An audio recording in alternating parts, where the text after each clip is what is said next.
Você deve notar que não tem mais tutu e dizer que não está preocupado. Você deve lutar pela xepa da feira e... Boa tarde a todos e todas presentes. Hoje é 16 de setembro de 2020. Meu nome é Bianca de Jesus, eu faço parte da equipe de redação do Jornal Inverta e estão conosco aqui para fazer a entrevista o professor e gestor público Sidney Martins, que é coordenador nacional do Congresso Nacional de Luta contra o Neoliberalismo, o professor Hernando José, que é professor de ciência e membro da Juventude 5 de Julho, e também do Congresso. É nossa honra hoje entrevistar o camarada João Fernandes, metalúrgico, membro da Direção Nacional do Congresso Nacional de Lutas contra o Neoliberalismo e um dos fundadores da Organização Popular É Pra Lutar. Esse movimento social que nasceu na Baixada Fluminense, no Rio de Janeiro, e que tomou o Brasil, numa época em que muitos diziam que a história tinha acabado, que a classe trabalhadora mundial tinha sido derrotada e que o capitalismo seria eterno. Esse grupo de homens e mulheres da Baixada Fluminense, do qual João Fernandes é parte ativa, mostraram que isso é uma falácia, que o ânimo de luta do nosso povo por sua libertação nunca foi vencido e nunca será. É minha honra iniciar essa entrevista e eu quero perguntar a você, João Fernandes, ao estilo do quem faz o movimento da página do Jornal Inverta. Vou te perguntar, qual é a sua origem, camarada? E suas referências iniciais de vida? Primeiramente, Bianca, é uma alegria enorme ser entrevistado por você. Você e o outro companheiro que vai se apresentar depois são baluartes, são colunas vertebrais, históricas desse jornal. Então, estou muito feliz. Eu quero saber, antes de responder a sua pergunta, Bianca, se vocês estão vendo o brilho dos meus olhos. Eu quero saber se vocês estão escutando o pulsar do meu coração. Isso talvez não, mas então eu quero, Bianca, que me venham as palavras mais corretas, que me venham as palavras que mais possam expressar o que eu quero dizer nas minhas respostas. Eu me sinto... É um dever revolucionário eu me apresentar bem aqui. É um respeito à história de todos que já que passaram, todos que lutaram pela libertação do seu povo, e nós estamos aqui tentando dar continuidade. Eu quero dar de mim o melhor. Então, quero que essas palavras venham, fluam, e que as pessoas que também não estão nos ouvindo cheguem ao coração e à mente delas, no sentido de que a gente faça um debate, um diálogo aqui bem legal, bem produtivo. Tá bom? Minha origem é a origem humilde. Eu sou eu sou filho de um filho de um sitiante, então ele tinha posses na época, tinha um sítio, meu avô. E sou filho de uma mãe que é filha da miséria. Então, a origem é bem lá de baixo. Mas não permaneceu sempre. Essa situação, ela teve evolução, mas eu fui criado na roça, fui criado no meio dos bichos, fui criado também em contato com a natureza, por isso choro em ver a nossa natureza como ela está nesse momento, nossos animais como estão sendo tratados e queimados, torrados, né? Então, é essa a minha origem. Só aos 14 anos de idade é que eu saí da roça. Eu ajudava a campear gado no pasto, eu ajudava a retirar o leite das vacas, a ordenha, e ajudava a plantar as verduras. Eu e meus irmãos, porque eu sou de uma família de 11 filhos, hoje 2 já se foram, e nós ajudávamos, todo mundo ajudava na roça, porque a gente não podia passar fome. Aliás, fome era uma palavra proibida. O filho que falasse fome, minha mãe dava um tapa na boca. A gente podia falar que estava com vontade de comer. Hoje a gente fala da fome com a maior naturalidade, como se essa palavra não fizesse doer o estômago e não tirasse o sono e não importunasse a alma das pessoas. Então, essa é a minha origem. Tá? Eu quero pedir uma coisa a vocês, mediadores e inquiridores aqui. A capacidade de síntese não é minha companheira. E nós não nos damos bem, então eu tenho, às vezes, uma tendência a ser prolixo, a esticar, porque eu sou um contador de história, né? Então, que maravilha! Vocês me interrompam, vocês me podem podar aí à vontade, que eu acato com toda a humildade necessária, tá bom, minha querida? É isso. Imagine. Agora a próxima pergunta, por favor. Boa tarde, camaradas. Me escutam bem? João, me escuta bem? Escuto bem. Beleza. Bom, meu nome é Hernando. Primeiro, falar que é uma honra estar aqui enquanto jovem e representando a Juventude 5 de Julho, com uma pessoa que tem tanta experiência e tanto para ensinar aí para a gente, para mim e para meus companheiros, minhas companheiras jovens também, né? E é isso, né? Se hoje a gente tem o privilégio de, sei lá, estar andando na rua e ver o jornal Inverta numa banca, de ter um jornal que, além de trazer uma análise concreta da situação concreta para a gente, nos traz esperança. Isso é devido a companheiros como você, João, né? Então, é isso aqui, já expressar meu agradecimento, né? Te fazer duas perguntas que são uma, na real, né? Então, assim, sobre 2 momentos da sua vida. Então, se você se lembra do momento que você sentiu que era o seu dever lutar, um momento assim específico que te marcou, e um segundo momento em que foi a primeira vez que você pensou assim, sou comunista.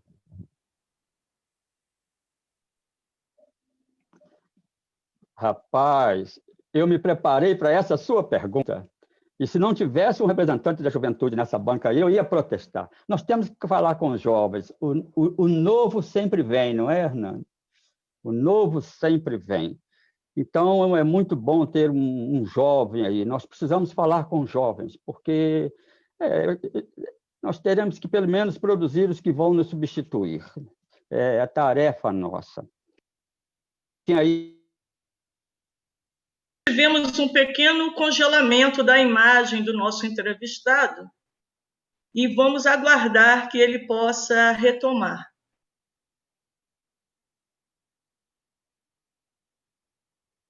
Bom, eu gostaria de, enquanto o nosso entrevistado está retomando a sua conexão, de avisar a todos e todas que essa live, essa entrevista em forma de live, será base para uma matéria a ser publicada na edição digital do jornal Inverta.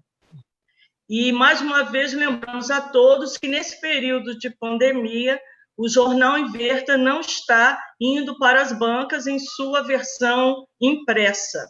Porém, isso é apenas para preservar a saúde de nossos trabalhadores e trabalhadoras e da dificuldade de termos a impressão. Retomamos, João, que bom que voltou. Tá. Pode, fala. O meu vídeo não está ligado, isso aí é terrível. Tá, eu estava respondendo ao Hernando, eu não sei até onde ele ouviu, vocês ouviram, eu vou fazer um resumozinho. A pergunta dele é em que momento eu senti, né, a questão revolucionária e em que momento eu tive a opção pelo comunismo, né? Sim, em 1966 eu saí da roça, fui para o seminário, eu tive a vontade de ser padre, a vontade verdadeira até então. E fui estudar no Colégio Anchieta, em Nova Friburgo, dos padres jesuítas. Evidentemente, eu saí de moleque bobo da roça. Antigamente, a gente criava muito bobo na roça, muitas coisas. A gente só tinha a sabedoria que a natureza ali nos proporcionava, não é? E também o aconselhamento dos pais. Então, em 1966, eu fiquei um ano estudando o novo ambiente em que me encontrava, ano 1967, 1978, eu já estava muito mais tranquilo e seguro. Ocorre que a gente estava em fila indiana, como se chamava, né? Antigamente se fazia aquela fila para entrar nas salas de aula, e da minha fila eu vi um folgado chutando o calcanhar do colega da frente. E, por azar dele, o colega da frente era meu colega, ele também estava na parte do seminário, e que queria ser padre, e eu não esclareci que esse colégio também tinha alunos externos, não tinha só seminarista. Estudavam os que queriam ser padre e vinham das famílias que podiam pagar a escola, também estudar ali.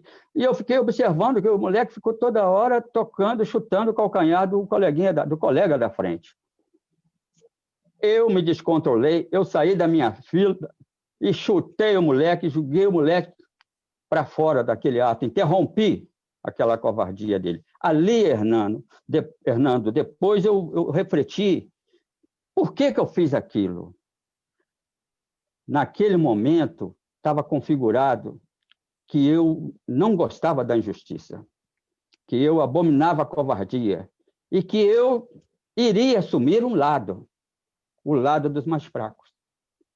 Porque não tinha outra razão para eu assim ter aquela reação de ir em defesa daquele colega, entendeu? Agora, o momento em que eu fiz a opção, bom, Hernando, eu sou um cara fruto da teologia da libertação, conjugado com as injustiças que eu via desde o meu tempo de criança, né? A opulência de um e a pobreza de outros, inclusive nós próprios, né?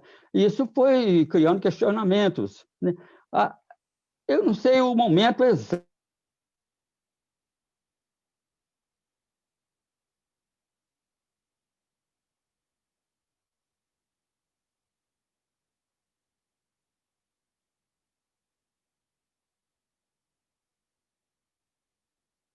ao PPL, né? Eu tinha minhas indignações, eu tinha minhas revoltas, eu já conhecia a vida de Luiz Carlos Prestes, eu já conhecia a vida de vários lutadores sociais, porque teve um marco na minha vida. Em 1978, maio de 1978, eu já me encontrava trabalhando, eu tinha saído do seminário, tinha deixado o desejo de ser padre, e eu já estava em Barra Mansa, trabalhando numa siderúrgica do grupo Votorantim. Então, 1978, eu cheguei, Hernando, e a todos que nos assistem, na banca de jornal, Jornal do Brasil, eu li o Jornal do Brasil naquela época, e estava na manchete, assim, 1968, 10 anos depois. E eu me fiz a pergunta, depois do quê? Eu não sabia o que tinha acontecido em 1968. Aí, esta foi a senha, essa foi a chave para eu ir atrás do que tinha acontecido e me converter no que hoje eu sou. Então, aí que eu fui saber da ditadura militar, aí que eu fui saber das atrocidades, aí que eu fui saber das lutas de pessoas que se opuseram àquela situação. Antes até da ditadura militar, nós tivemos lutadores sociais fantásticos que já trabalhavam, já lutavam para libertar o seu povo. Então, 1978 foi a senha para eu buscar esse conhecimento. Mas a opção pelo comunismo, ela vem quando eu encontro aquele agrupamento da Baixada Fluminense, que já então o PPL, mas antes era uma outra agremiação, e eu vou dizer ainda com um certo deboche, arrumei aqui a golinha da camisa, eles é que foram atrás de mim.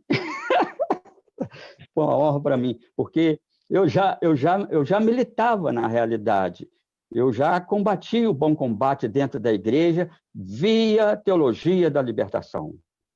Porque não se engane, pelo evangelho dá para se avançar muito, né?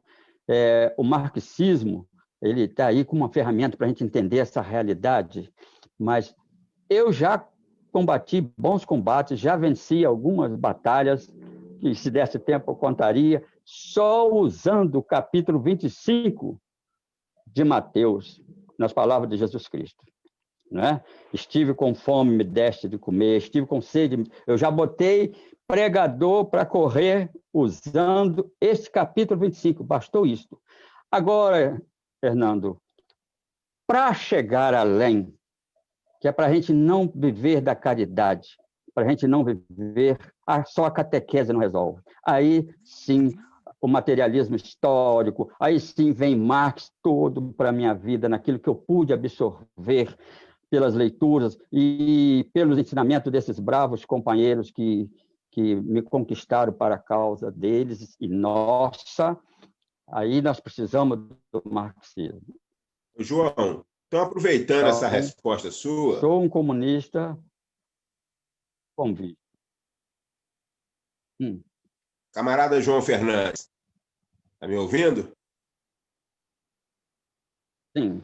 Então, aproveitando essa Estou resposta bem, sua, eu quero, né, te perguntar. Você protagonizou lutas importantes no final da década de 70, início da década de 80. As greves, né? Greves importantes, ainda no período da ditadura militar.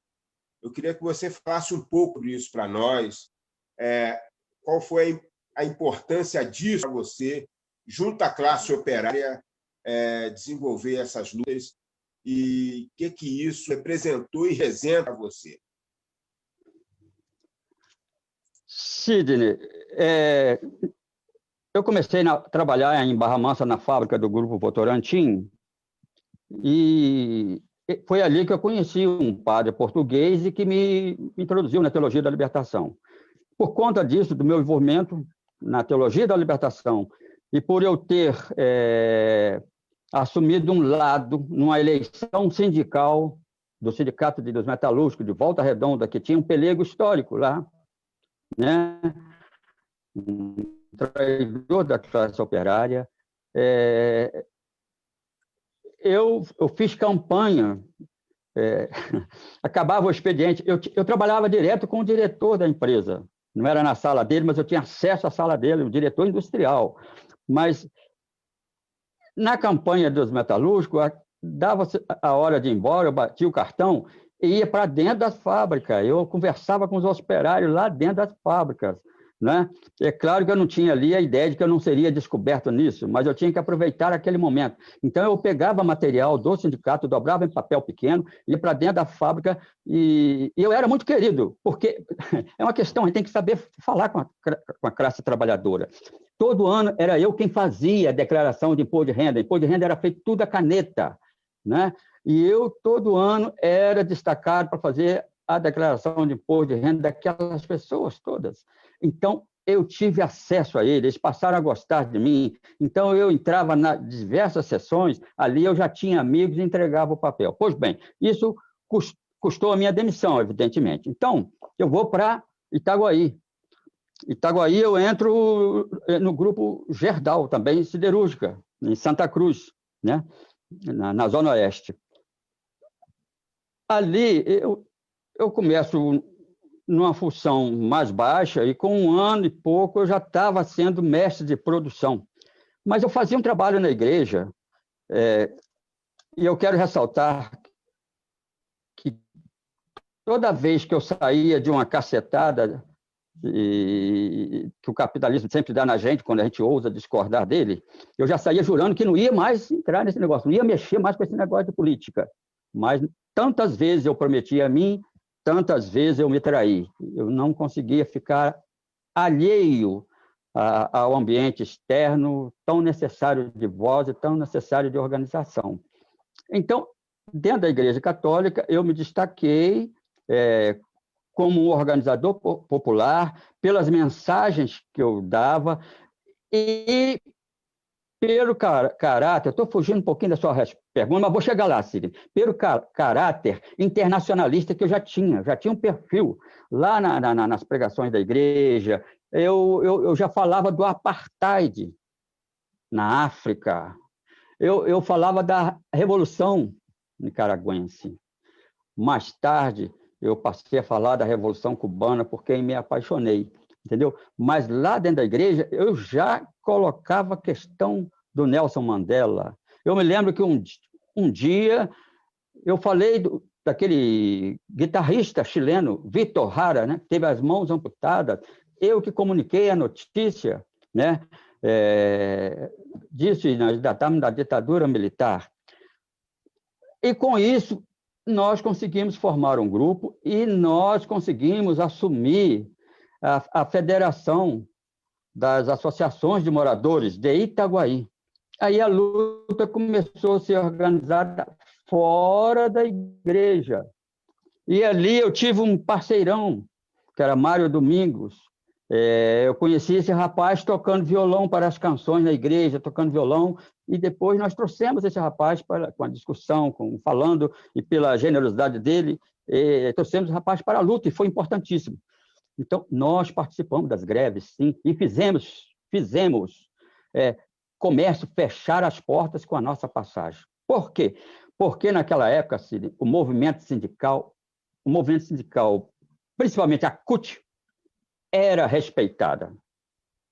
Olha, imagine, camarada, que a gente saímos do nosso bairro, aquele grupo, não era tantas pessoas, e o Mário conseguiu a raça de uma bandeira da CUT lá, que media, não tinha nem 1 metro quadrado a bandeira, pendurou lá, amarrou no bambu, e nós saímos. Quando nós entramos na avenida principal, a gente só escutava as portas de aço, descendo e fechando as portas de aço.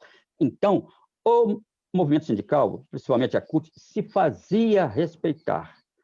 Então, a nossa participação aí ainda é um pouco insípida, que nós estamos preparando para uma greve geral. Mas eu vou te falar, camarada, de uma greve localizada. E essa aí se deu em 1988. Pois bem, 2 datas das quais eu não me esqueço, eu sou fraco para guardar a data. 25 de outubro de 1988, promulgação da nossa Constituição. 3 de novembro de 1988, demissão do João Fernandes, por causa da Constituição.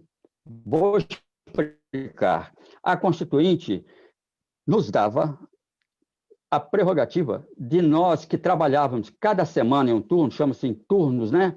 Cada semana num horário diferente, num turno diferente, trabalharmos só 6 horas por dia. Isso foi lá na Constituição, né? Nos aspectos gerais dos direitos sociais. Mas não estava garantido, ainda precisava ser garantido como lei, né? Pois bem, a empresa começou a fazer reuniões para convencer os trabalhadores que trabalhar 8 horas era melhor do que 6 horas. Isso aí foi uma contradição que ficou difícil entrar na minha cabeça. E na minha turma, Sidney, eu tinha muita liderança, porque eu já era chefe de equipe, já tinha sido promovido a chefe de equipe, mas eu tinha um perfil de também respeitar o trabalhador, não é? Então, eu conquistei muito respeito, respeitando, e nunca foi passando a mão na cabeça de trabalhador e nem aceitando puxa-saco. Eu já dizia que eu não queria saber de puxa-saco, entendeu? Então, nós tratávamos tudo dentro da justiça, dentro do direito, dentro do respeito, e assim que funcionava. Nessas reuniões, numa das reuniões, foi um gerente geral da empresa, e ali eu já tive que colocar para ele, porque eu também não tinha escolha. Ou eu voltava para casa desautorizado de continuar corrigindo meus 3 filhos que eu estava educando, porque se acovardar diante de uma situação dessa, como é que você pode cobrar tudo dos filhos e se calar diante de um opressor, né? Então, eu me posicionei, mas tudo muito educadamente, discutindo os pontos de vista, porque eu era muito preparado, eu lia muito, eu tinha muita informação, eu sabia o preço do feijão, né? E para contestar ele. E a minha equipe era que tinha menor índice de acidente, porque eu um cara que eu conhecia um pouco de prevenção de acidente, e pude contestar a ele de que, no ponto em que ele falou que se nós diminuíssemos a jornada de trabalho, nós íamos ter acidentes, maior número de acidentes. Isso tudo é evidente, tudo uma baboseira para enganar bobo. Mas eu não sou esperto, eu sou coerente com o meu pensamento. E ali eu fiz algumas contestações. Depois disso, Sidney, teve outra reunião também no mesmo sentido, em que eu me posicionando, ali eu assinei a minha sentença. Para você ter uma ideia, companheiro, o engenheiro que ia comunicar a minha demissão no dia seguinte não sabia como me falar disso, ele estava tão constrangido, e fui eu que o ajudei a dizer: engenheiro, eu estou demitido, não é? Então, só me diga, dei prejuízo à empresa? Negligenciei com meus deveres? Roubei? Fui pego dormindo durante o horário de trabalho? Não, João. Ele ficou meio desesperado. Engenheiro, estou demitido por causa da minha reunião com o gerente, não é isso? É isso mesmo. Então, companheiro, eu preciso dizer para você que no outro dia que eu fui levar minha carteira para dar baixa, esse é o processo, o protocolo, eu não pude entrar mais, não pude nem ir à minha área mais pegar as minhas coisas. Eu fui retido na portaria e já tinha muitos operários querendo saber de um tal João Fernandes. Operários das outras seções da indústria, aqueles operários que estavam chegando para o trabalho às 16 horas, que era o meu turno, eu ia pegar às 16 horas, já tinha ali operários chegando. Eu estou querendo narrar isto para explicar depois o passo seguinte. Então, eu fui retirado do meio desses operários pela segurança da empresa. Por que eu estou narrando isso? Eu perco o emprego e o meu companheiro Mário trabalhava na Vale Sul, que era uma empresa do grupo da Vale do Rio Doce, e era vizinha a Cozigua, né, ali na zona oeste do Rio de Janeiro. Esse companheiro estava lá já encabeçando uma luta. Só que o nosso sindicato era avesso a nós da UPPL, a nossa tendência. Então, ele queria mais que Mário e João Fernandes se ferrassem. O nosso sindicato não deu apoio nenhum. Então, eu demitido da siderúrgica. Continuei fazendo reuniões comecei a fazer reuniões com os operários fora da fábrica, né? E uma vez nós fomos delatados, não imagino por quem, nós passamos a ser seguidos pela segurança da empresa, nos locais de reunião. Nós tínhamos um delator no grupo. Então, a minha opção foi continuar com essas reuniões e apoiar o companheiro Mário. Só que eu não tinha nenhum recurso para fazer isso.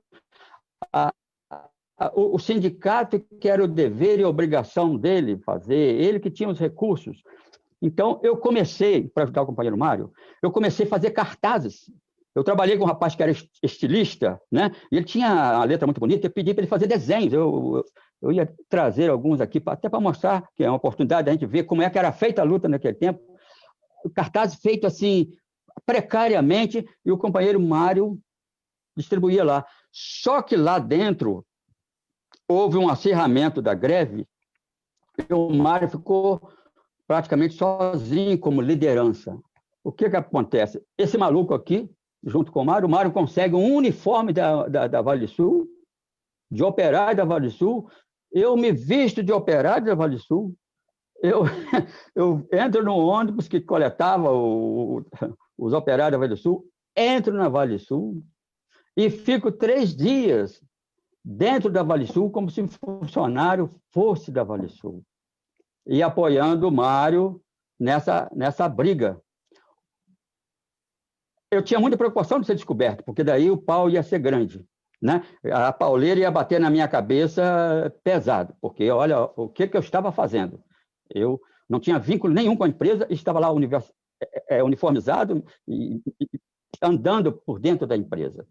Mas a greve da Vale Sul foi vitoriosa. O sindicato só apareceu no último dia, quando nós já estávamos selando o acordo com a Vale Sul. Então, desse período, a minha experiência grevista foram estas. Okay? João, Então, aproveitando, eu queria fazer uma outra pergunta a você, com relação ao seguinte.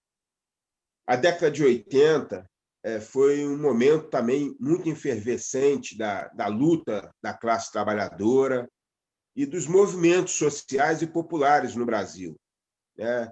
Em particular, o Rio de Janeiro, a Baixada Fluminense, o Norte Fluminense, toda a região, né, serrana do Rio, as associações de bairros e a luta da UPPL inserida nesse processo. Eu queria te perguntar, qual a relação que você faz hoje com aquelas lutas que nós vivíamos, com a relação da atual conjuntura de hoje, né? O que você enxerga? Uma outra questão que eu queria trazer para você hoje o professor Aloysio Bevilacqua, ele já vem há anos desenvolvendo uns estudos e ele conclui nesses estudos e vem ainda trabalhando neles a questão da crise orgânica do capital, né? Essa crise que o capitalismo vive e que coloca para nós da classe trabalhadora uma necessidade cada vez mais de nos organizar para enfrentar esta crise e apontar soluções e saída para ela. Então, qual a sua relação da década de 80 com as lutas atuais de hoje? Quais são as perspectivas que você enxergaria nisso? Tá, eu quero, Cid, só antes, complementar o que eu estava falando na fala anterior, da pergunta anterior, né? Que eu fui demitido da Cosigo e tal. Eu posso dizer para vocês que eu tenho a honra de ter sido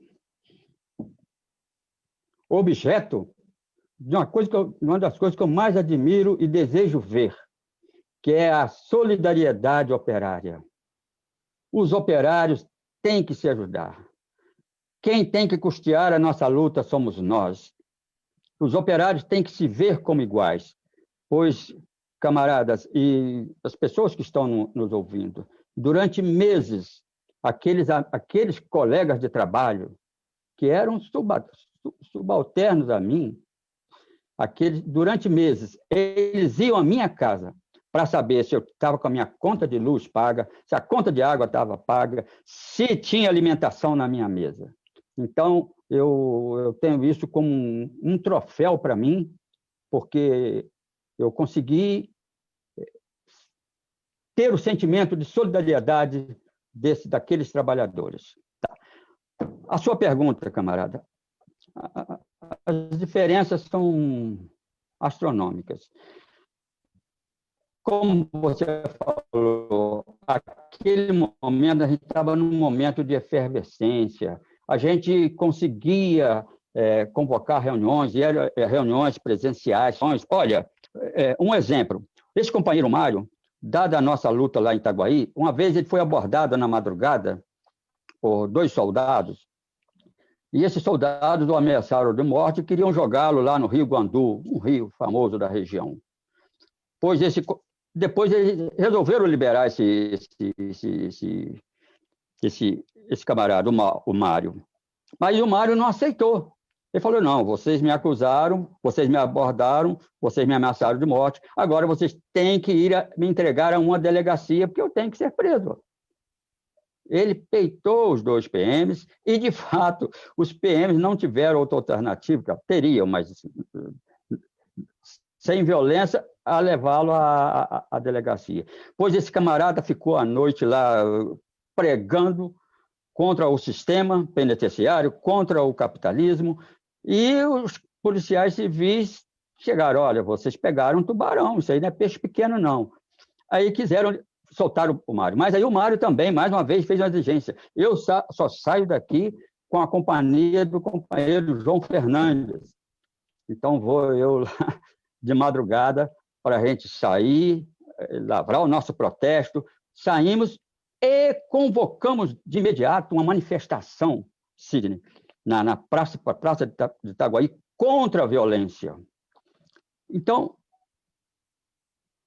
nós temos que levar em conta que nós estamos no município da Baixada Fluminense, alto índice de violência policial, inclusive, violência contra as mulheres, violência de tudo, de todas as suas matizes. Mas nós não tememos, nós tivemos a coragem.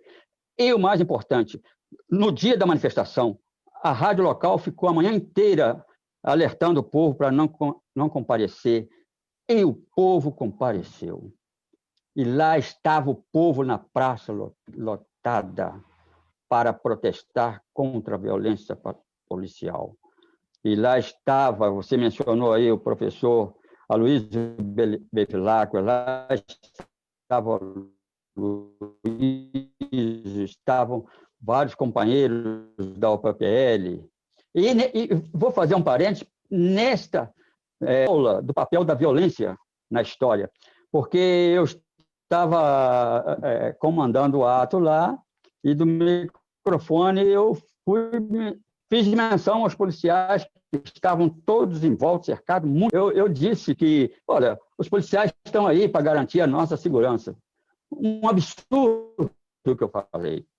Mas nós temos a graça de termos um professor, e ele, quando foi na fala dele, ele deu uma aula do papel da violência na história, e usou uma expressão que a violência era parceira da história, né? Isso influenciou tanto que na minha rua, que tinha uma casa, várias freiras moravam na minha rua, as freiras ficaram encantadas com essa analogia. Isso, olha a dificuldade que nós temos. Fiquei um tempo em São Paulo e fui para João Molevade. Sim, nessa época nós tínhamos o Congresso da CUT, Sidney. O Congresso da CUT. E estava em marcha, o Congresso da CUT, mais para o final, eu não estou me lembrando o ano, sinceramente, mas era importante eu ter esse ano aqui, não estou me lembrando. Só para ter referência. Mas foi 90 e poucos. Sim. Esse ano estava havendo muitas marchas, em pleno governo FHC. E eu me lembro que o FHC deu uma entrevista dando conta de que estavam sem rumo. Era uma manifestação sem rumo. E naquela época, sim, tem a data aqui, em agosto de 1999, porque eu estou com um jornal em verde aqui para mostrar. Acho que aí vocês veem invertido, não é isso? Sidney, vocês conseguem ver o que está aqui? Consegue ver? Atenção, Sidney. Conseguimos ver bem. Nosso rumo é o socialismo. Nosso rumo é o socialismo. Esse é o do jornal em verde. É um prazer, muito bom, muito bonito. Ai, cara, mas você não respondeu, eu estava agoniado. Eu falei assim, caiu de novo. Esse é o rumo, o inverso. O Fernando Henrique, o presidente da República, o sociólogo das elites aí, afirmando, eles são sem rumo. Então, aqueles homens e mulheres debaixo de sol, indo em direção a Brasília, aí o inverta vem. Nosso rumo é o socialismo. E continua até hoje. Se bem que naquela marcha, camarada Ciri, respondendo a sua pergunta, já havia uma diferença entre a direção e aquela turma que estava de chinelo, tênis ou sapato, caminhando no asfalto quente ou nas ruas empoeiradas desse país. Já havia uma tendência, você há de se lembrar, camarada, da composição com o capital, da negociação direta com os donos do dinheiro, os donos da empresa. Naquele momento, o movimento sindical já estava à deriva, tanto é que João Molevade é uma cidade essencialmente metalúrgica, várias vezes, portando essa direção política, e não avancei absolutamente em nada. Eu fui representando o Inverta no congresso da CUT, que foi em Serra Negra, em São Paulo, e eu não conseguia avançar em nada, porque o movimento já estava se descolando da combatividade. O movimento já estava se aproximando da conversa. A nossa redatora aí também há de se lembrar, provavelmente. Eu escrevi um texto falando das parcerias desiguais, Sidney. O título, As Parcerias Desiguais, porque o movimento sindical, naquele momento, em 99, já estava apontando para aquelas negociações, banco de hora, o patrão não pagar hora extra, fazer banco de hora, enfim, já era o declínio do nosso movimento sindical.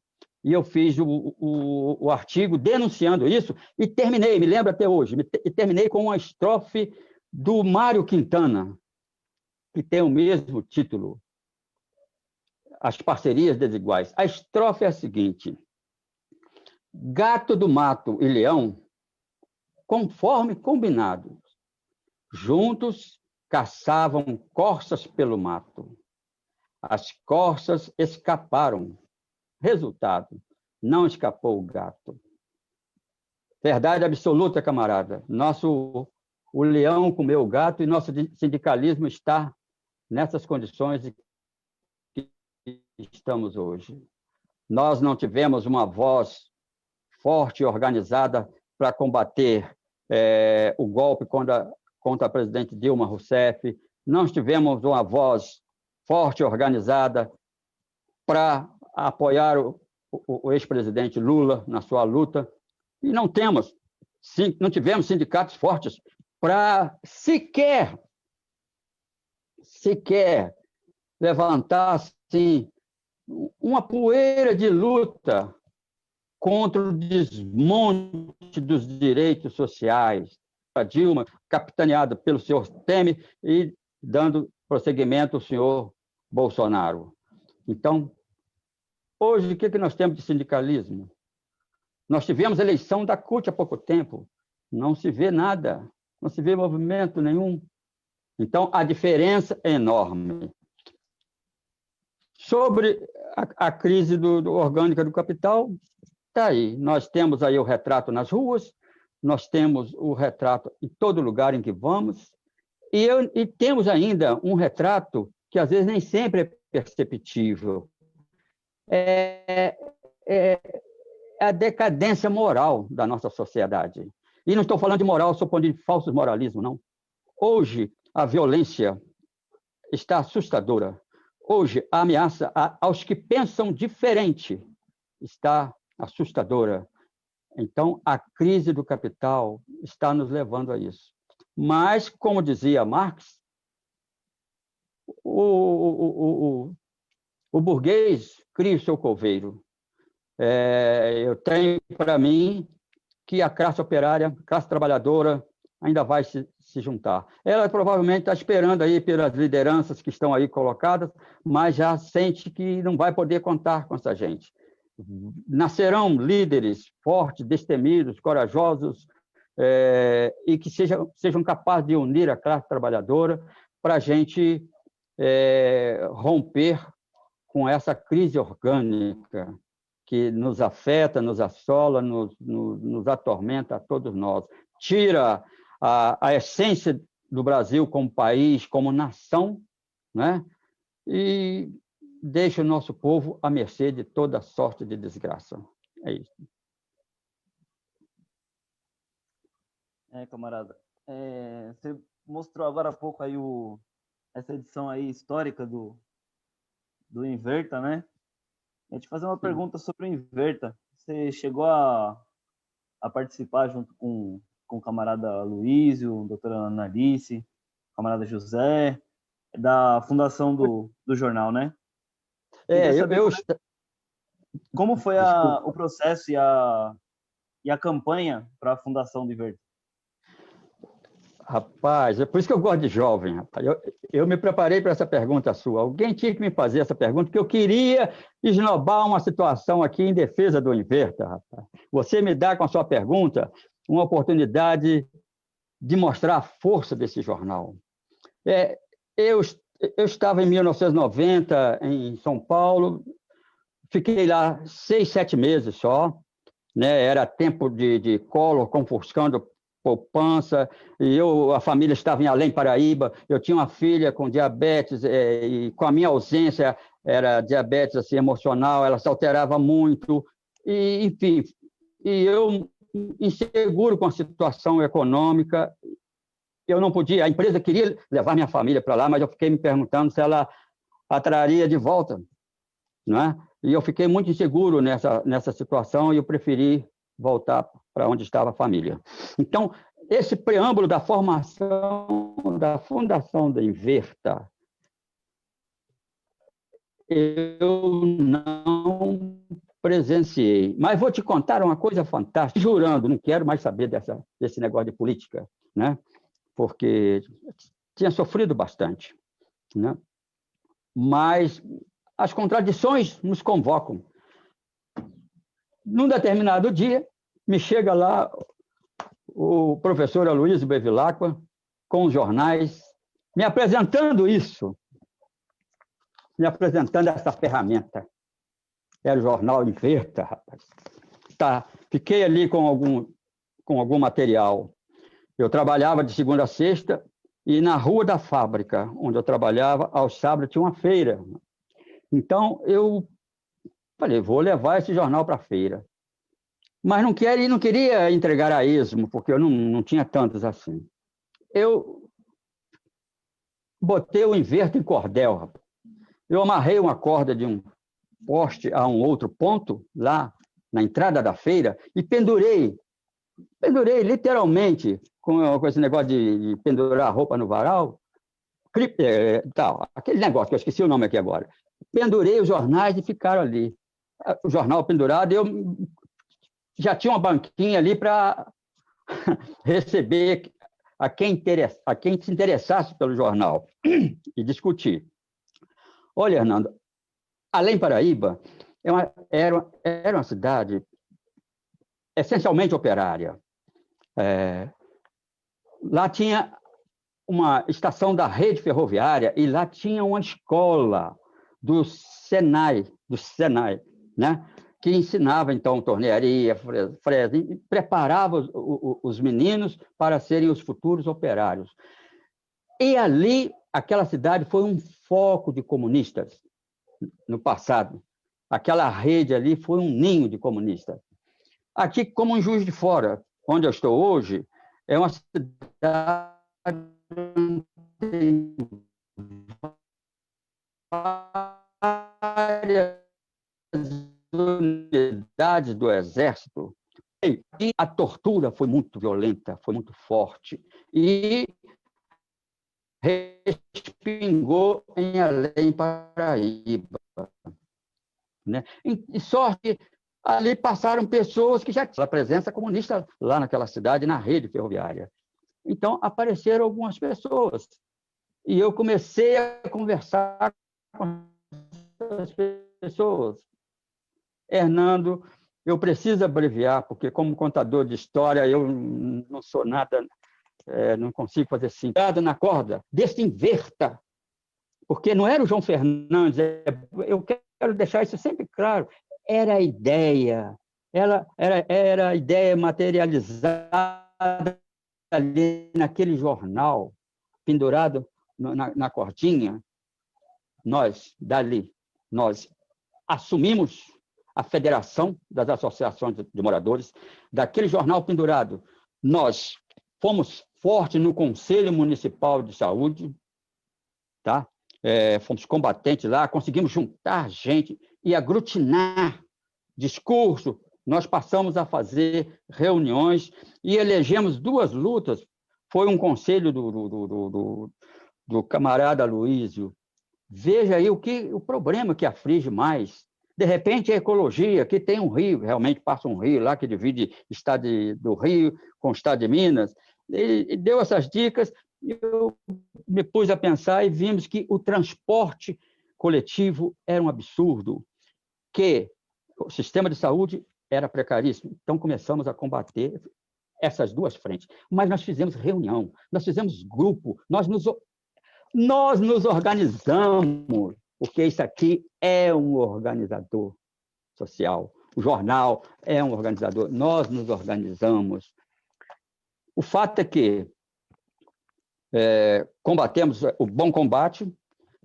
Para você ter ideia, a luta dos transportes, a nossa luta dos transportes, fez com que até um procurador lá, que devia estar defendendo a gente, mas ficava do lado do dono da transportadora, pedisse transferência. A luta do transporte fez com que um juiz, coisa inédita em Além Paraíba, um juiz sequestrasse todos os ônibus para a vistoria. Nessa época, eu trabalhava vendendo salgadinho e suco de fruta numa bicicleta. Eu passava pelas oficinas, porque eu tinha perdido o emprego mais uma vez, pelas oficinas, e um dos rapazes lá, a culpa é do senhor, eu tive que vir a pé para o trabalho hoje, porque não tem ônibus. Eu falei, não tem ônibus? Porque não tinha. Ele falou, o juiz decretou, ou seja, a luta surtiu efeito, e o prefeito da cidade, Hernando, botou ônibus até onde Tatu só subiria de chuteira, meu filho. É verdade. Aquilo dava até medo de entrar naqueles ônibus, entrando naquelas ruas, porque Além Paraíba é uma topografia muito acidentada. Então, você vê, o Inverta fez isso na minha vida, entendeu? Através dele, eu pude organizar pessoas, né? E a gente partir para a luta. Quando eu mencionar, eu estava vendendo salgadinho numa bicicleta, não é vitimismo nem coitadismo, não. Porque o capitalismo, ele bate pesado.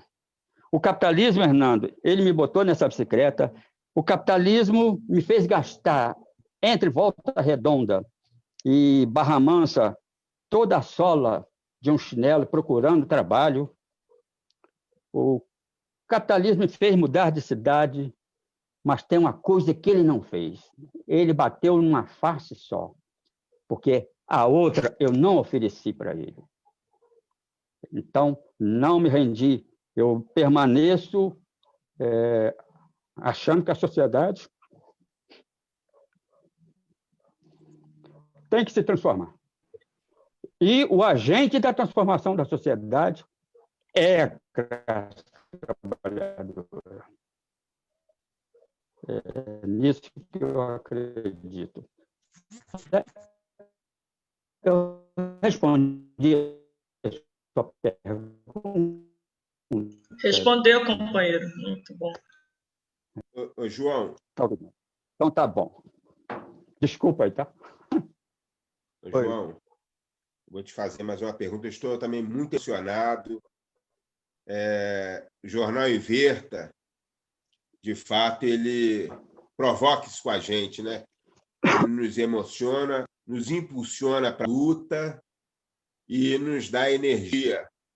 Uma energia de sabedoria, de ciência, de organização, história da luta da classe operária. E isso é uma coisa que só a classe operária, só o trabalho que a classe operária, os intelectuais junto a gente, nos ensinando, o marxismo, o leninismo é capaz de fazer a gente se movimentar nessa luta. Mas eu queria fazer uma última pergunta, pelo menos da minha parte, assim, muito emocionado com essa entrevista. Quero agradecer a Bianca por ter me convidado, em nome do Jornal Inverta, a estar aqui com você nessa entrevista. Mas a pergunta é a seguinte: qual você, como membro da Coordenação Nacional Provisória do Congresso Nacional de Lutas contra o Neoliberalismo, né, do qual nós estamos aí lutando, organizando comitês em diversos áreas do Brasil, comitê de favelas, comitê de fábrica, comitê de bairros, uma luta intensa. Eu queria qual a importância do Congresso Nacional de Lutas contra o Neoliberalismo hoje, para a conjuntura que vemos hoje no nosso Brasil. E aqui eu saúdo você mais uma vez, tá, camarada? Forte abraço. Bom, a importância é diretamente proporcional as dificuldades que temos, Sidney. Hoje nós vivemos num pântano ideológico. Está tudo confuso na cabeça da classe trabalhadora. A classe dirigente está sempre soube bem o que quer e ela só quer uma coisa. Então, hoje, nós temos uma luta muito grande, porque, às vezes, nós temos que lutar contra os nossos iguais. Quando a gente identifica que o inimigo está lá, né, num canto, a gente também pode estar olhando para o lado e ter um inimigo.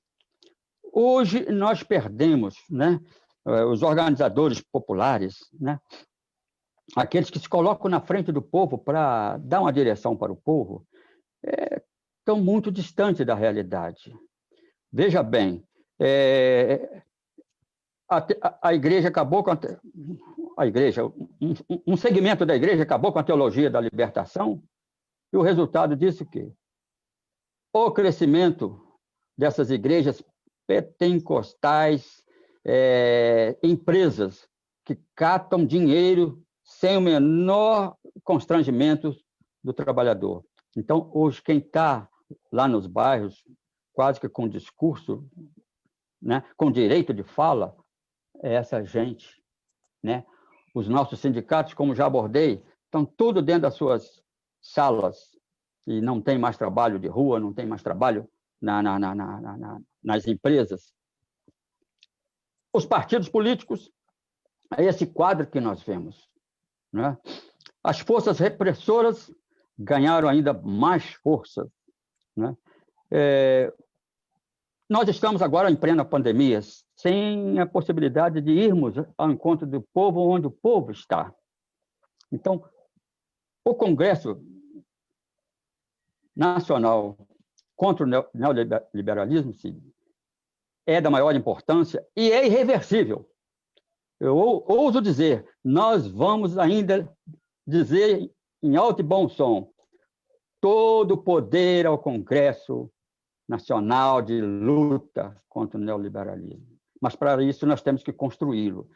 E construí-lo, começar da base. Nós temos que realmente começar com os nossos comitês de luta nas comunidades, nos bairros. Hoje nós estamos tendo um trabalho maravilhoso, mas que ideia maravilhosa que emanou desse coletivo, que é o painel científico de acompanhamento dessa crise. Uma iniciativa maravilhosa que dá oportunidade aos que estão participando entender o que está por trás, né? E, mais que entender, enxergar a solução.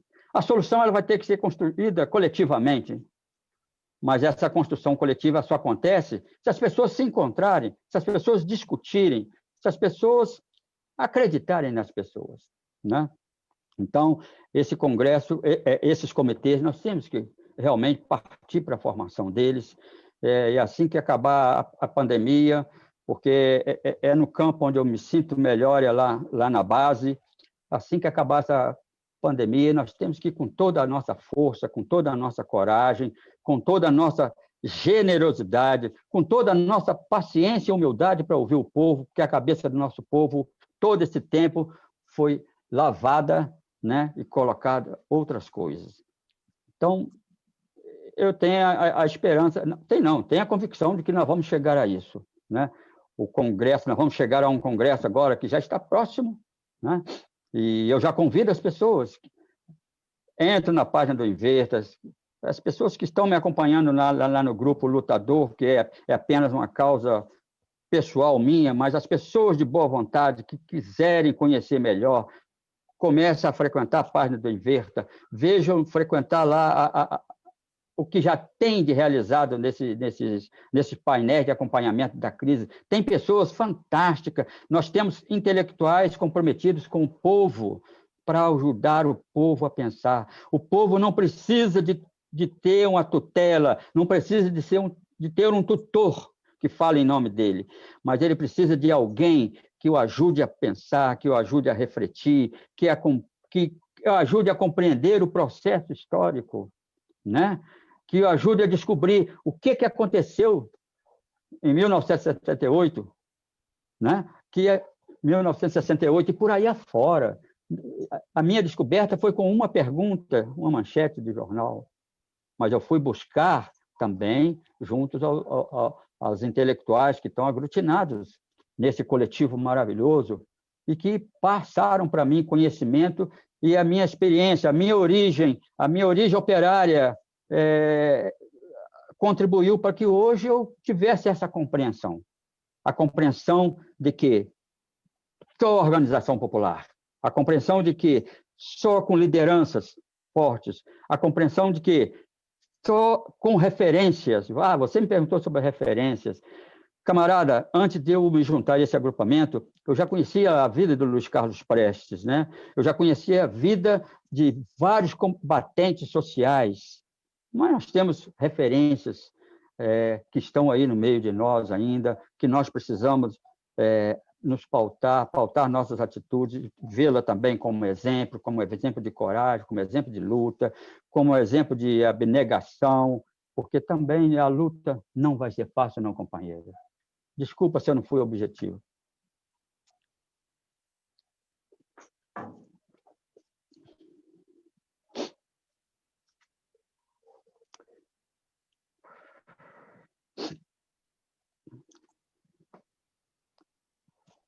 Companheira Bianca. Se não tiver pergunta, eu falo um negócio aqui. Não, tem pergunta, mas a Bianca que vai perguntar. Mas você pode falar, não sei se ela está aí. Estou, não caí, não. Não caí, não. O Inverta não cai, não. A gente dá uma balançada, a gente oscila, mas volta rápido. Companheiro, nós iniciamos nossa entrevista, né? E você falou essa entrevista, em primeiro lugar, está muito emocionante para todos, porque, como nós aprendemos no Inverta, o nosso sangue ferve quando a gente fala da revolução, né? A gente é próprio dos lutadores e das lutadoras e dos que pretendemos ser um dia referência, ter essa paixão pela luta, né? Você estava falando, você mesmo se tornou uma referência da luta dos trabalhadores. Você fala que foi há muito tempo, mas em tempo histórico isso foi ontem, né? E eu queria que você falasse mais uma vez da importância da luta pela sociedade socialista, em que os meios de produção estarão nas mãos e sob o controle dos produtores, que é, para nós, a única alternativa de uma sociedade justa para os homens, as mulheres, as pessoas, toda cor de pele que seja, toda língua que seja, cada um falar do seu jeito, é a sociedade socialista. Nós temos no Caribe o exemplo de Cuba, a estrela que brilha forte. Tivemos o exemplo histórico da União Soviética, que, como eu mesmo aprendi isso no Inverto, o professor Luiz sempre fala que a União Soviética ela teve seus erros, mas ela também, nós temos que levar em conta como eles lutaram pelo povo, pelo mundo, né? Como lutou em Angola, como ajudou Cuba, inclusive ajudou China. Então, a União Soviética, às vezes, ajudou o mundo sem interesses, às vezes colocando até alguns limites para o seu povo, que tinha criado aquele mundo de bonança, mas socializou realmente essas forças, né? E são valores do socialismo que nós, todos os dias, pretendemos lutar por ele. E nesses tempos agora, que parece que, depois de 2 governos, né, 12 anos de governos progressistas, mais capitalistas, o nosso povo tem um retrocesso imenso com esse governo que é contra o povo, que é contra a mulher, que é contra o negro, que é todo tipo de violência. Ô, João, fala para a gente um pouco, por que, mais do que nunca, é importante a luta pelo socialismo nos tempos de hoje? Ok, mas antes eu ainda quero acrescentar ao que você elencou aí como o que a União Soviética nos deu. Eu quero acrescentar à sua lista, Bianca, os 25 milhões de soldados que morreram, soldados soviéticos, que morreram na defesa da paz mundial para derrotar o nazismo. Hoje nós ficamos aí fazendo beicinho, torcendo o nariz. Que palhaçada é essa? Esse povo doou 25 milhões de seus filhos só para defender a humanidade. Defender da humanidade de Hitler. E nós temos que provar, que o sangue daqueles mártires não foi em vão, porque no nosso quintal está se criando esse filhote de Hitler aqui. E ele nós temos que combater. Travar o combate com ele. Mas, para isso, evidentemente, nós precisamos arrumar nossa retaguarda, nós não podemos ir para a guerra sem munição ideológica, sem munição de pessoal, sem quadros preparados, nós temos que organizar a nossa retaguarda, e aí eu insiro a importância do Congresso Nacional. Companheira Bianca, na Igreja Católica, onde eu militei, eu aprendi lá no Atos dos Apóstolos que os cristãos tinham tudo em comum e que não havia necessitados entre eles. Eu sonhei muito com isso, mas eu sonhei tanto, que eu desejei tanto e expus tanto esse desejo, que até dentro da própria Igreja Católica eu me vi cerceado em algum momento. Mas aí, quando eu conheço, através de vocês, através desse coletivo que desagou na UPPL, que vem desaguando, né, fazendo história, criando coisas novas, se firmando, dando sempre um passo à frente, ainda que seja um de cada vez, mas dando para frente, eu vejo que é impossível. Nós não vamos conseguir catequizar os donos do dinheiro a repartir o seu dinheiro. Não tem como, eles não vão se convencer disso. O nosso povo está sem comida, e agora nós vamos sair como pregadores, que os cristãos tinham tudo em comum e dividiam seus bens com alegria? E nada, esse povo não quer nem saber de dividir. Nós vamos ter que tomar. Aí nós temos que ter ferramenta para isso. Então, a luta pelo socialismo é de fundamental importância para todos os povos. Nós não podemos abrir mão disto, porque é questão. Nós estamos vendo que o capitalismo está destruindo a tudo que vê pela frente, tudo que possa transformar em dinheiro, em lucro, em tudo que lhes mantenha a sua vida e dos seus descendentes para sempre, per omnia secula seculorum, né? Eles não vão abrir mão disso. Então, você falou em Cuba. Eu já disse que eu despertei o meu internacionalismo, né, muito cedo, mas a nação que realmente me abriu os olhos é a nação mais internacionalista que nós temos hoje, que é Cuba. Cuba divide o que tem e o que não tem. A minha paixão por Cuba chegou a tal ponto que, em casa, a Revolução Cubana e a Revolução Brasileira de vôlei, eu torcia para a Revolução Cubana ganhar, porque eu achava que naquele momento era importante. O meu pai, que não era adepto de política nem nada, mas ele presenciava muitas das minhas eloquentes falas sobre Cuba, mesmo no ambiente familiar, que ele passou a chamar o meu filho Leonardo e chamava de Fidel. Olha o Fidel aí, olha o Fidel aí. Então, sempre foi uma referência para nós. E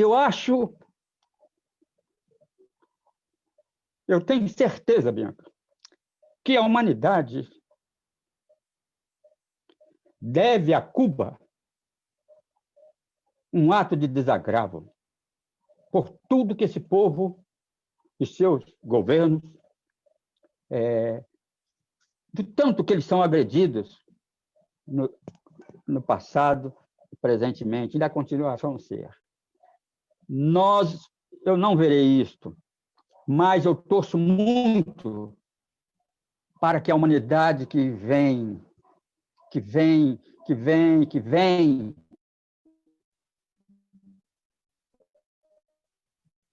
ela estabeleça um dia. A humanidade tem que saber que muitas das coisas que nós vamos conquistar no futuro, que o socialismo vai nos trazer, Bianca, se devem muito ao exemplo de resistência e luta cubanas. Então, eu não vou estar presente nesse dia, mas fica aqui declarado, eu estaria nesse ato de desagravo, tá certo?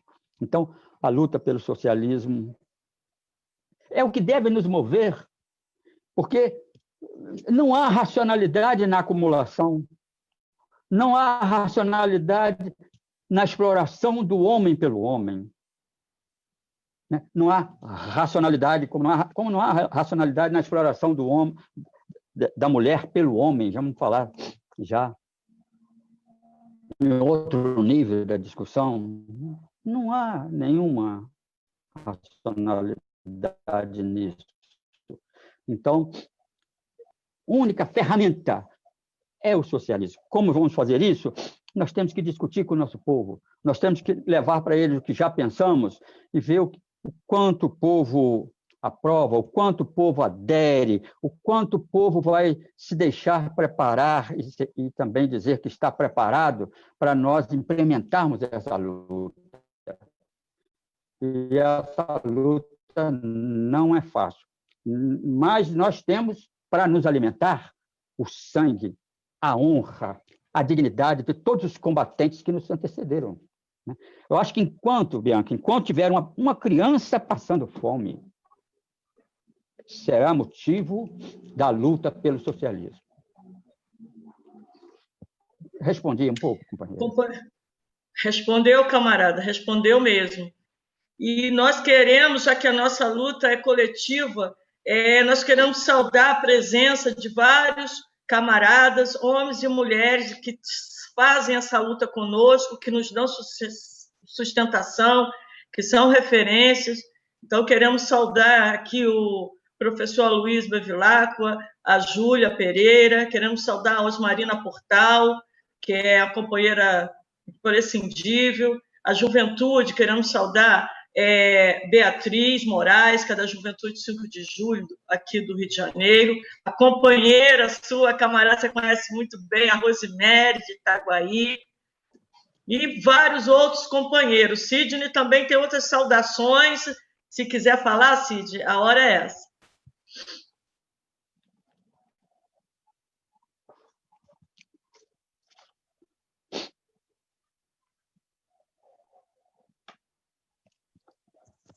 Enquanto o Sidney entra... Oi? Está me ouvindo agora? O Sidney está com o microfone desligado, estava falando.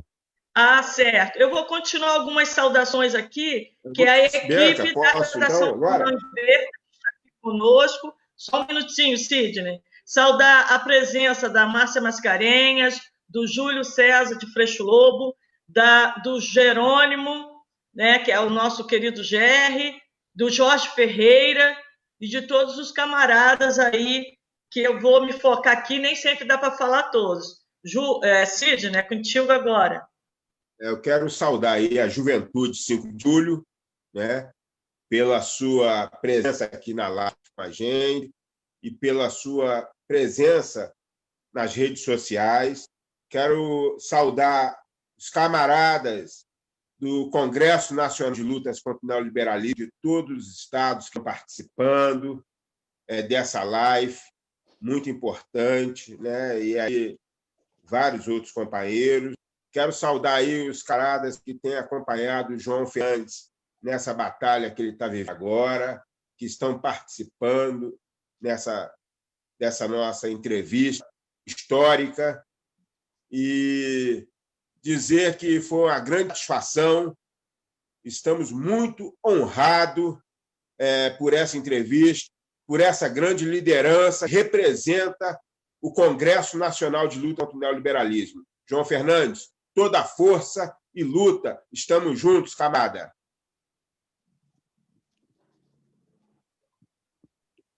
Camarada, só falar então aqui, acho que já estão sendo as considerações, né, finais, já passar a bola para o João, já meio que com um pedido aí para ele, né? Então, não, primeiro falar que eu fiquei muito contente aí quando você, na sua resposta, soltou aquele versinho, né? Sou poeta também, gosto bastante de poesia, da música do nosso povo, né? Inclusive, relembrar aqui que quando você foi falar do seu internacionalismo, né? Você citou o caso do assassinato do Víctor Jara, né? O cantor chileno. E hoje, né? Hoje é o dia do aniversário, né? Do assassinato dele, né? Hoje fazem 47 anos, né? Então, viva Víctor Jara, né? Então... Viva! João, te pedir... Viva! Viva! Pedir para, nesse encerramento aqui, deixar um recado para a nossa classe trabalhadora, em especial para a nossa classe trabalhadora jovem, para a nossa juventude aí do Brasil. Eu consultaria antes, Fernando, a mesa, quantos minutos eu ainda tenho, que eu quero falar duas coisinhas antes de responder, Fernando. Tenho? Pode falar, companheiro. O tempo é nosso, pode. Então, tá bom. Você mencionou aí que o camarada Aloysio está assistindo a live, aumentou minha responsabilidade. Mas não sei se ele chegou a tempo de ouvir aquela história do Inverta amarrado no poste lá em Além Paraíba. Eu comecei dizendo que ele levou o Inverta para mim. Mas teve um momento em que ele foi convocado pelo Inverta para dar uma palestra na faculdade de Além Paraíba, onde, evidentemente, os pontos de vista foram esclarecedores, porque eu fazia faculdade, mas eu não podia pagar a faculdade, eu ficava como aluno assistente, ouvinte, chamava-se aluno ouvinte. Eu ia para lá e podia ouvir as aulas. Mas eu sou um operário meio enjoado e consegui cativar o professor, então eu ia além de ouvir o que os professores estavam falando. Principalmente quando esse professor fez uma referência à Revolução Russa, e eu o contestei, evidentemente. Então, e teve uma situação lá que eu enquadrei o professor, que ele me cortou a voz num determinado momento, mas eu vi que ali eu estava perdendo, mas eu podia ganhar lá na frente. Eu enquadrei que ele tinha que me dar uma oportunidade de falar, que não estava correto o que ele fez. E ele mandou escolher o que eu queria fazer. E o que eu queria fazer? Apresentar um Inverta lá na faculdade. E o companheiro Aloysio foi lá, defendeu, falou sobre a imprensa, mas falou maravilhosamente bem. Eu tinha levado um rapaz do PT também, mas infelizmente o rapaz não correspondeu, então não houve debate. Houve uma exposição do companheiro Aloysio e eu queria registrar isso. O Inverta na cordinha, quando eu estava em eu estava em Itaguaí, foi em 1900, estou lembrando a data aqui, camarada, mas o fato é que, sim, foi em 99, isso é irrelevante. O fato é que teve o concílio, a Congregação dos Bispos fez, naquele ano, o 7º encontro das comunidades eclesiais de base. As comunidades eclesiais de base, para algum ouvinte que não está atento ao tema, era a tendência dentro da igreja, já era fruto da teologia da libertação, em que essa comunidade eclesial de base era lá na base, é onde o povo morava, com os problemas que o povo tinha. E eu fui escolhido lá na igreja onde eu militava para ser um representante nesse 7º encontro. Foi um 7º encontro maravilhoso, eu tinha que lembrar o ano, porque situava melhor vocês. Foi maravilhoso. Ele foi coordenado por Dom Mauro Morelli, era um bispo muito forte naquela época, nós ainda estávamos sob ditadura, né? E ele tinha um tema fascinante, né? E sendo realizado na Baixada Fluminense, ele se reverte de todo um sentido, né? Evidentemente. Eu fiquei num grupo que estava discutindo uma redação, né? E lá, pela temática, cabia o rosto sofrido do negro, o rosto sofrido do índio, o rosto sofrido da mulher. E eu sugeri o rosto sofrido do trabalhador, ou da classe operária, né? Olha, essa questão, quando se fala classe operária, muitos já se arrepiam todos, muitos já torcem o nariz, porque quando se fala classe operária, já está se falando de luta de classe, já está se determinando os limites de cada um, né? Onde cada um se dá. Eu briguei muito por isso, fui vencedor no grupo para incluir lá o rosto sofrido da classe operária, mas só que na leitura para aprovação em assembleia, não apareceu. Quando eu escutei que não apareceu, eu virei um siri na lata. Eu quis falar e me manifestar. E quando eu estou subindo, Bianca e companheiros, quando eu estou subindo para defender a inclusão do rosto sofrido da nossa classe operária, o organizador ia aqui, ou seja, não me deixaram fazer a defesa, que teria sido maravilhoso. Eu teria feito uma defesa muito convincente, mas eles não quiseram se arriscar. E eu procurei a carta, eu tenho essa carta, eu ia ler para vocês, mas lá está incluso o rosto do negro, né? O rosto do índio, o rosto da trabalhadora, da mulher, e o rosto sofrido da classe operária. Eu fiz questão disso para demarcar, né? Era isso, coração assinado. Vocês querem fazer mais perguntas? Ah, posso contar uma história? Posso contar? A minha primeira paulada. Pode? A minha primeira paulada que o capitalismo me dá. É sério, porque ele bate no... Pode, companheiro. E eu não fazia nem rebeldia, né? Olha a minha inocência.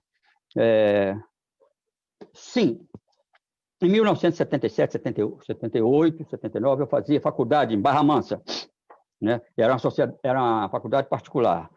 Eu comecei pagando tal, e lá, eu não sei por que cargas d'água, eu me vi já no terceiro ano, no segundo semestre do segundo ano, eu já me vi como presidente do diretório acadêmico. Não houve eleição, mas eu posso dizer que eu fui por unanimidade, porque ninguém queria mexer naquele baú, entendeu? Naquele vespeiro, ninguém queria mexer. Não queria, naquele vespeiro, ninguém queria mexer. E eu resolvi entrar. Mas eu entrei cheio, como eu só entro cheio de sonhos, né? Eu queria fazer atividades culturais, mas a faculdade fez um aumento brutal e descabível nas mensalidades. Olha, o que deve fazer um presidente de diretório acadêmico? Reunir a sua turma, discutir a realidade. Eu vou encurtar a história. Nosso diretório foi o único que se levantou. A faculdade era presidida por um general das Agulhas Negras, Resende, que é bem perto, né? E, evidentemente, só consegui fazer 2 assembleias dentro da faculdade, mas nós fomos vencidos, né? Vencidos que fomos, retornamos para o terceiro ano, eu comecei a estudar e só aguentei um pouco, que eles cortaram logo a minha bolsa de estudo. Essa é a primeira cacetada na moleira do João Fernandes, né? E né, porque o João Fernandes, qualquer operário, qualquer estudante que ali se levantasse, seria na cabeça dele. Por uma coincidência, eu estava ali no lugar certo, na hora certa, e levei a cacetada. Eu perdi a bolsa. Companheiro. E com aquele aumento astronômico... aumento... Não, pode falar. Eu não quero te cortar, não, imagina.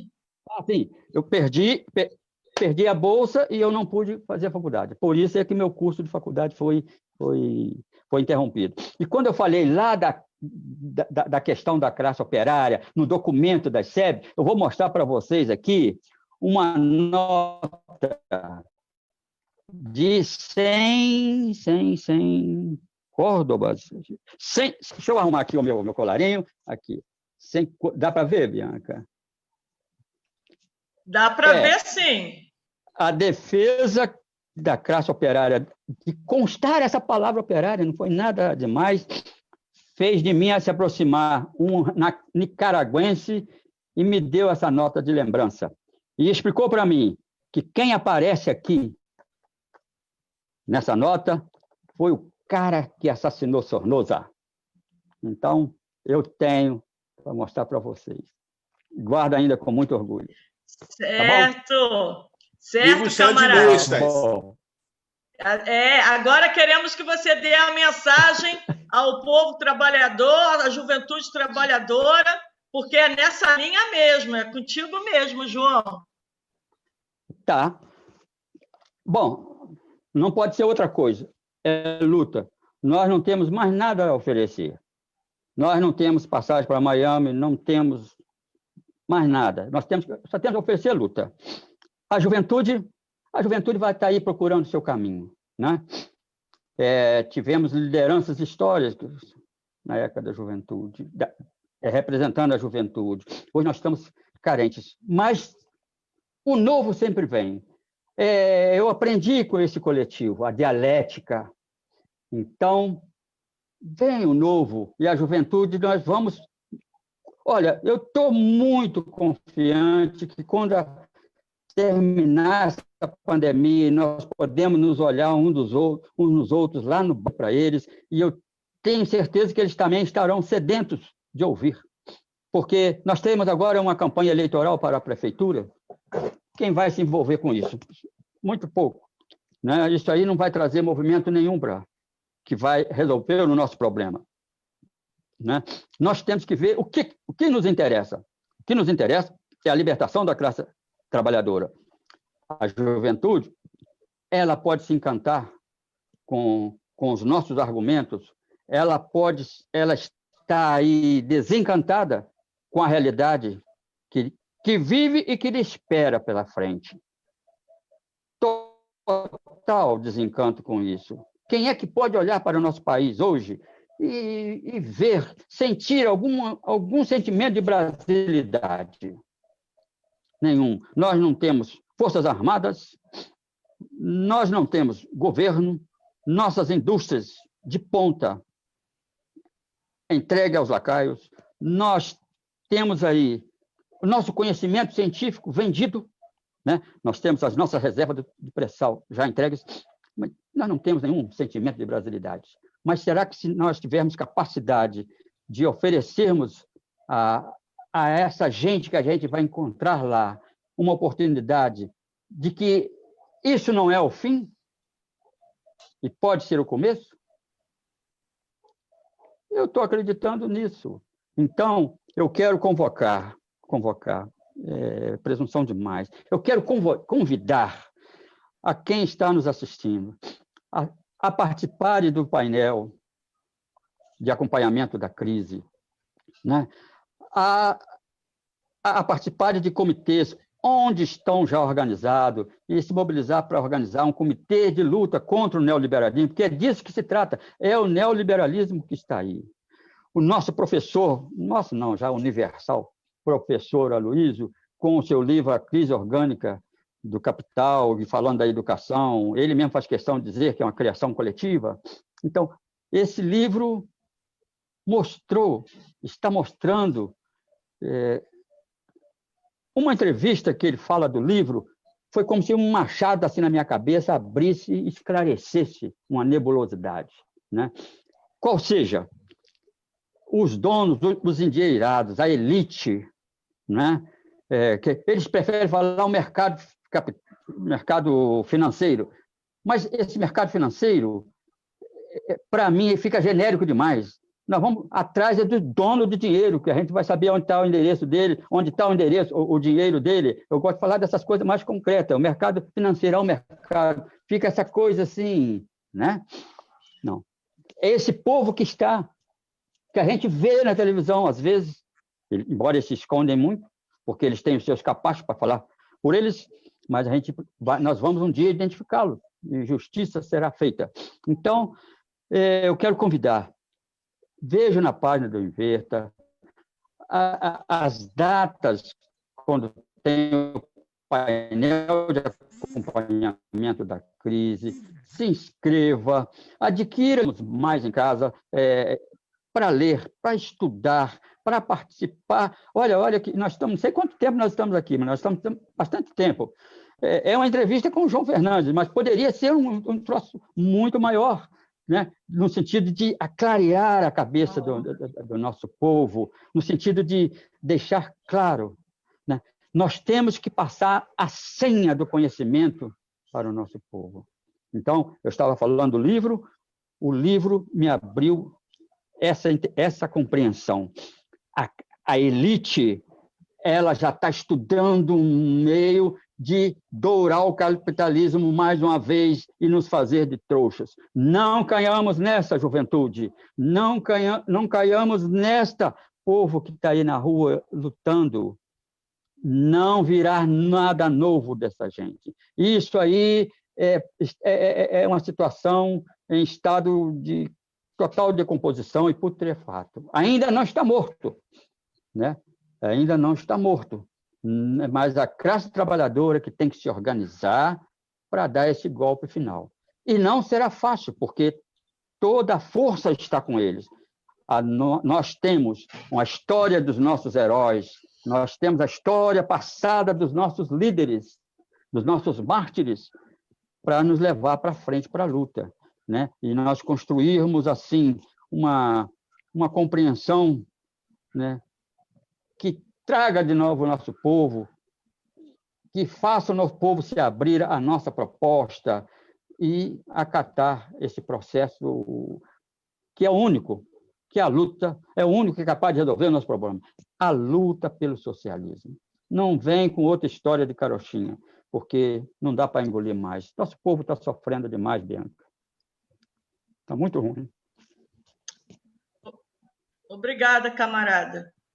Eu, antes de passar a palavra para os camaradas fazerem a saudação final, eu quero mais uma vez agradecer a todos e todas que estiveram conosco nessa tarde, ao suporte técnico que esteve com a camarada Camila Milani, do Comitê de Luta do Congresso Nacional de Luta em São Paulo, ela é da Coordenação Nacional também, e avisar que essa live poderá ser revista pela TV Inverta, e aqui fazer já um prenúncio que este ano nós estamos realizando o 15º Seminário Internacional de Lutas contra o Neoliberalismo, em homenagem aos 29 anos do Jornal Inverta, 28 anos do Grão Internacional de Cuba, em português, e 16 anos da prensa latina no Brasil.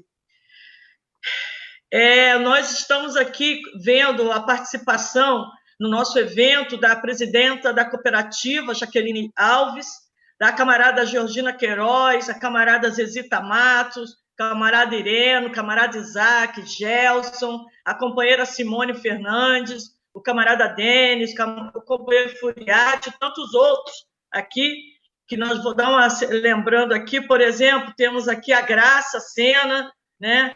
Temos a companheira aqui, Maria do Carmo Fernandes, e outros companheiros aqui e companheiras que estão prestigiando aqui esse líder da classe trabalhadora e da Revolução Mundial. Eu acho que nós seremos vencedores um dia, e sobre esse chão vai ter o nome desse grupo como aquele, não vou citar de cabeça aqui, João, mas aquele grupo que passa por aquele caminho escarpado e que aquele, mas que não cai no pântano. O caminho é difícil, esse grupo não cai no pântano. E alguns que estão no pântano, mesmo que eles pensem que o pântano da história pode ser um bom salário, o pântano da história pode ser a riqueza, aquela riqueza mesquinha, da migalha que cai da mesa do burguês, mas esse grupo segue fora desse pântano. Eu acho que você é um exemplo disso. Eu aprendi isso nesse coletivo, a respeitar a minha origem, a me respeitar, e é isso que eu gostaria de falar. Está aberta aqui aos outros camaradas para a sua saudação final. É uma honra, camarada. Obrigado. Camarada João, tenho nem palavras aí para te agradecer por esse momento super emocionante. Acho que é isso mesmo, né? Porque toca isso nas coisas da nossa vida, né? A luta pelo socialismo não deixa de ser uma luta pela nossa vida, né? E aí relembrar mais uma vez, foi citado aqui o Vitor Hara. Então é isso, né? A luta pelo socialismo é a luta pelo direito de viver em paz. E acho que assim termina aqui a saudação e agradecendo 1000 vezes aí pela dedicação. O Sidney vai fazer a sua saudação. Desculpe, Hernando. O Sidney também gostaria de falar essa sua saudação. É só agradecer a todos, né, e todas que participaram da live. Ela vai continuar aí. É um ótimo material para se trabalhar. E agradecer o João Fernandes pela sua disponibilidade. Agradecer a você, tá, Bianca, pelo seu trabalho aí. Eu sei que você está altamente cheio de trabalho. E ao Jornal Inverta, a redação e a equipe, muito obrigado. O Congresso Nacional de Lutas contra o Liberalismo agradece. E obrigado a todos. Um bom final de tarde para todos e todas.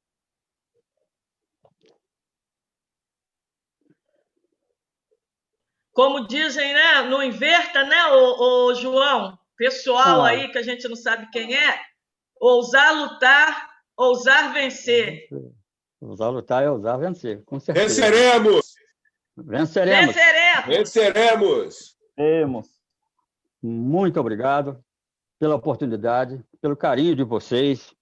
Eu espero que as palavras que eu invoquei no início, de fato, tenham sido as mais apropriadas.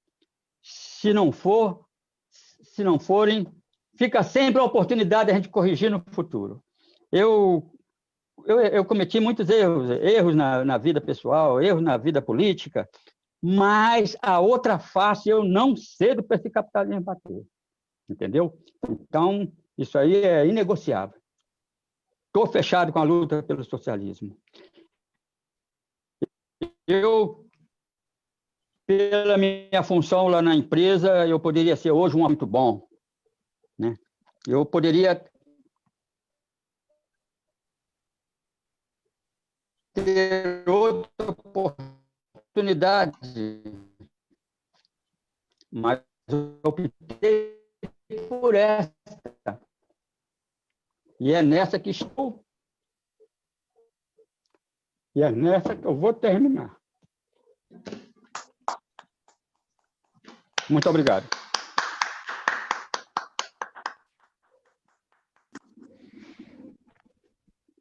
Muito obrigado, camarada.